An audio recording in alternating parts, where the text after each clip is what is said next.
नमस्कार दोस्तों।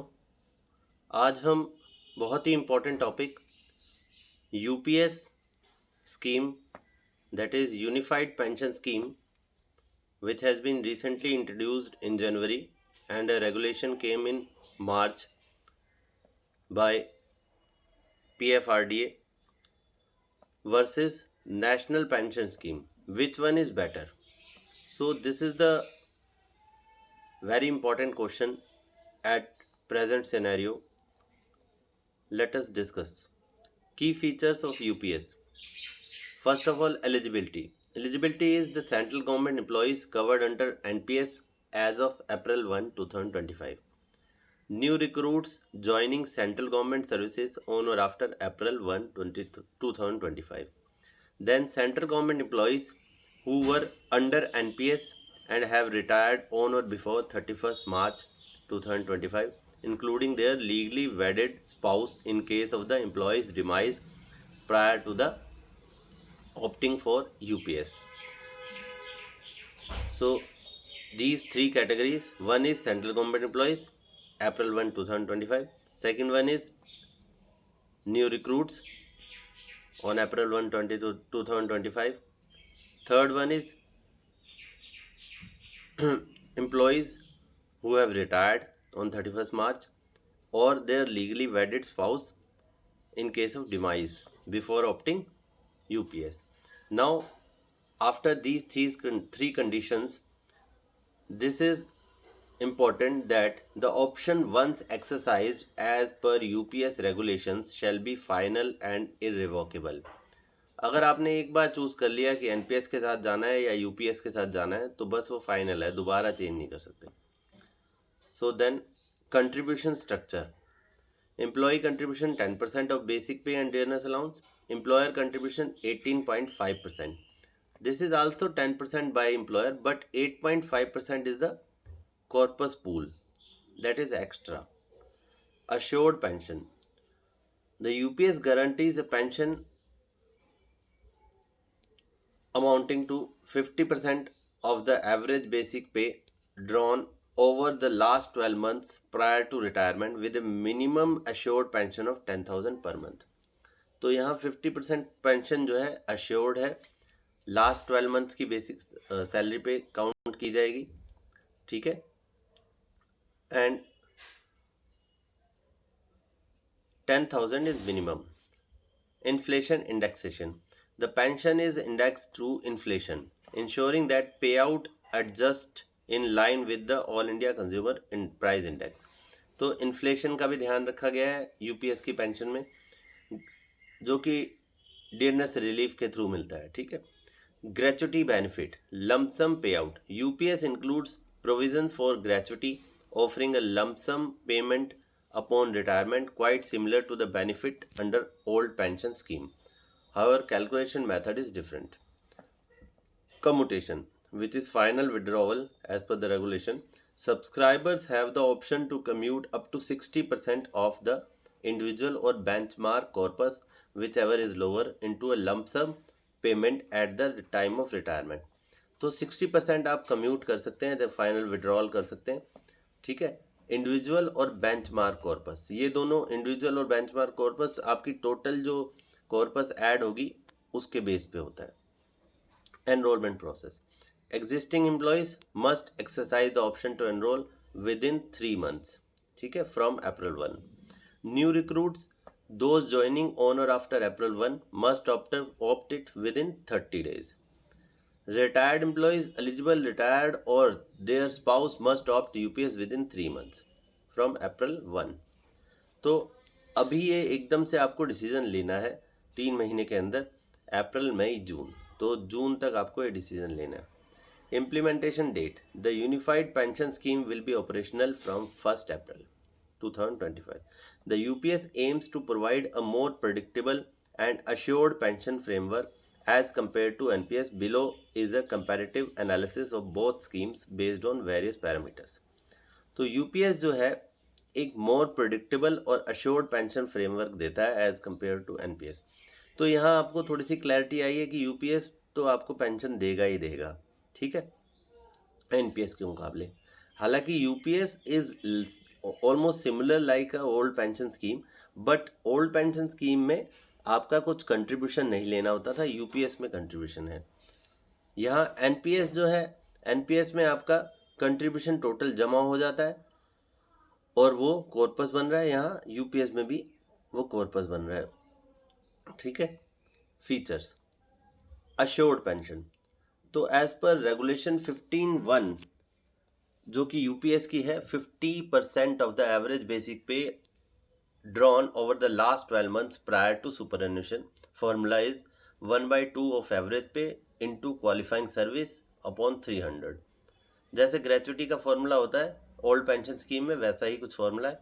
If final withdrawal is there, admissible pay out will be calculated by reducing the percentage of assured pay out that is maximum 60%।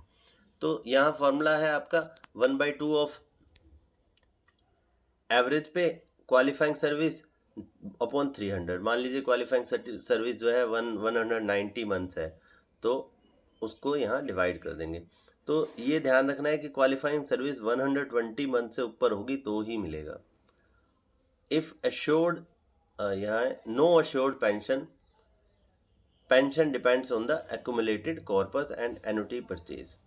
तो यहाँ कोई assured pension नहीं है। But जो लोग सेंट्रल गवर्नमेंट से हैं वहाँ पे एनपीएस में डेथ पे सीसीएस पेंशन रूल्स लग गए हैं, है ना।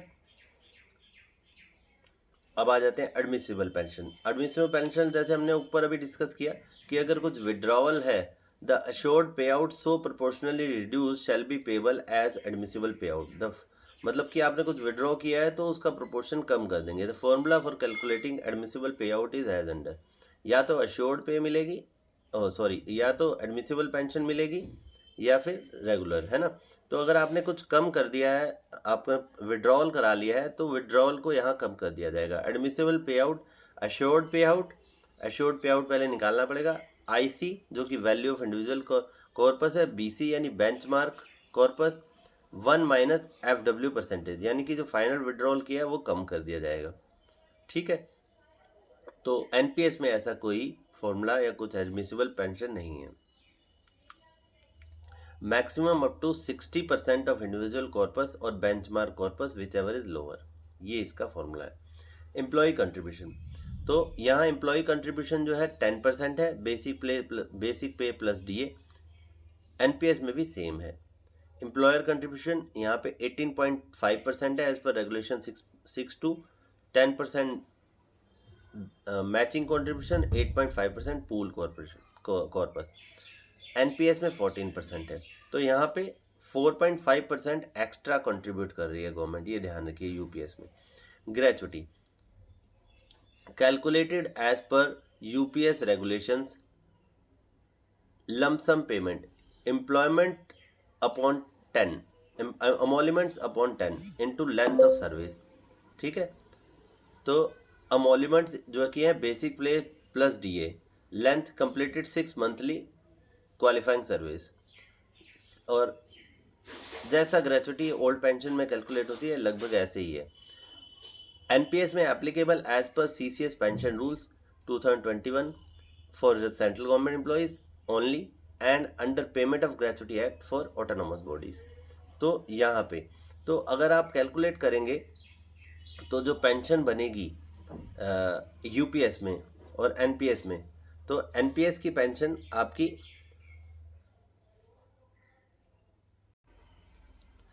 NPS gratuity will be higher.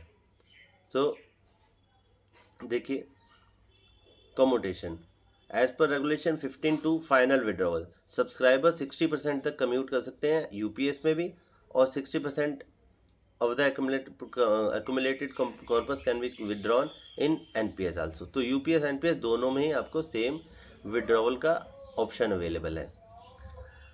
Inflation protection regulation 17 में pension is adjusted for inflation, यानी डियरनेस रिलीफ मिलेगा। एनपीएस में कोई एक्सप्लिसिट इन्फ्लेशन का प्रोटेक्शन नहीं है। मार्केट रेट्स, यूपीएस में pension benefit are not subject to market fluctuation, NPS में pension benefits are subject to market risk as returns depend on the performance of invested funds। UPS में भी आप invested funds हैं लेकिन market का reference नहीं दिया, उसमें कोई शेयर मार्केट में लगा रहे हैं, ऐसा कुछ नहीं लिखा हुआ। Choice of pension fund, regulation 11 में यूपीएस में आपके पास चॉइस है, कोई सा भी आप चूज़ कर सकते हैं। ऐसे ही एनपीएस में भी फ्लेक्सिबिलिटी है, चूज़ कर सकते हैं। उसके बाद partial withdrawal, regulation 18(1) UPS subscriber shall be eligible to make partial withdrawal up to 25% for after a lock in period of 3 years with 3 times option. ठीक है, और यहाँ पे कुछ स्पेसिफिक पर्पसेस दिए हुए हैं उसके लिए। तो ऐसे ही एनपीएस में भी आप 25% कर सकते हैं और अप टू 3 times कर सकते हैं। 3 years का लॉक इन पीरियड है। ठीक है, इसमें दोनों में कॉमन ही है जो पर्पस है, मेडिकल ट्रीटमेंट, हायर एजुकेशन और purchasing a house after a certain period. पर यूपीएस में एक पर्पस और एक्स्ट्रा ऐड किया हुआ है, minimum service for pension. 10 years minimum service है यूपीएस में, और एनपीएस में ऐसी कोई मिनिमम सर्विस डिफाइंड नहीं है। मिनिमम पेंशन 10,000 रुपये मिनिमम पेंशन है एज पर रेगुलेशन 15(2) यूपीएस में। 10 years की सर्विस पे मिलेगी और 10 से 25 साल तक होगी तो प्रोपोर्शनेट मिलेगी। और एनपीएस में कोई मिनिमम पेंशन नहीं है। एडमिनिस्ट्रेटिव कंट्रोल, यूपीएस जो है मैनेज बाय गवर्नमेंट, एनपीएस जो है पीएफआरडीए। हालांकि यूपीएस के भी रेगुलेशन पीएफआरडीए ने निकाले हैं। ठीक है, market volatility, UPS is not subject to market risk. NPS investments are market linked, exposing to the corpus to market risks. Interest on subscription, regulation 22 under UPS, simple interest as applicable to public provident fund. NPS accumulates based on market performance leading to variable returns. अब आ जाते हैं family pension. Family pension में जो है, family पे out of 60% of the legally वेडेड spouse of the disease. In case पहला 60% मिलेगा, ठीक है, डिजीज़ की फैमिली को। दूसरा, in case disease retired before 31 मार्च, 31 मार्च से पहले रिटायर्ड हो गया और उसने कुछ पैसा ले लिया है तो डिफरेंस अमाउंट देंगे, difference of 60% of the initial pay out to such UPS subscriber and 60% of the representative annuity. ठीक है, इसमें क्या क्या मिलता है, लमसम पेमेंट मिलती है, मंथली टॉपअप मिलता है, एप्लीकेबल डेयरनेस रिलीफ मिलता है, सिंपल इंटरेस्ट मिलता है। और यहीं आ जाते हैं हम एनपीएस में। तो एनपीएस में तो क्या है, सेंट्रल गवर्नमेंट एम्प्लॉयज़ को सीधा डेथ पे ओल्ड पेंशन स्कीम मिल जाती है, और otherwise family pension benefits depend on the subscriber accumulated corpus and the chosen annuity plan with a minimum 80% of the corpus used for annuity purchase for dependent family members if the corpus exceeds rupees 5 lakh and 20% paid as lump sum payment.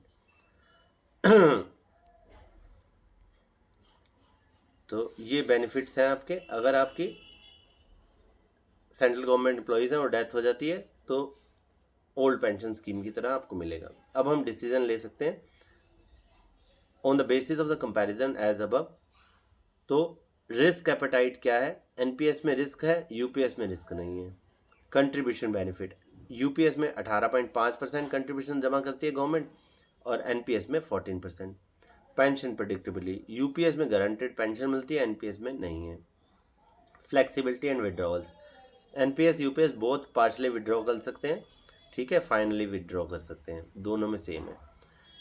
Conclusion, government employees seeking a predictable and stable pension. तो आपको अगर एक fix amount चाहिए after retirement तो आप UPS की तरफ जाएं, ठीक है। और अगर आपको मार्केट पे विश्वास है और आपको लगता है कि इंडियन मार्केट स्ट्रांग है तो आप एनपीएस की तरफ जाएं। श्योरली एनपीएस में रिस्क होने के साथ साथ एक्स्ट्रा अमाउंट मिलेगा, बट जो गारंटेड पेंशन यूपीएस दे रहा है वो वहाँ नहीं है। वहाँ पे श्योरिटी नहीं है कि आपको कितनी पेंशन मिलेगी और गारंटेड मिलेगी भी कि नहीं। तो मेरे हिसाब से तो एनपीएस की तरफ जाना ज़्यादा बेटर है, बट अगर आप सही में फिक्स अमाउंट चाहते हैं तो यूपीएस चूज़ करें।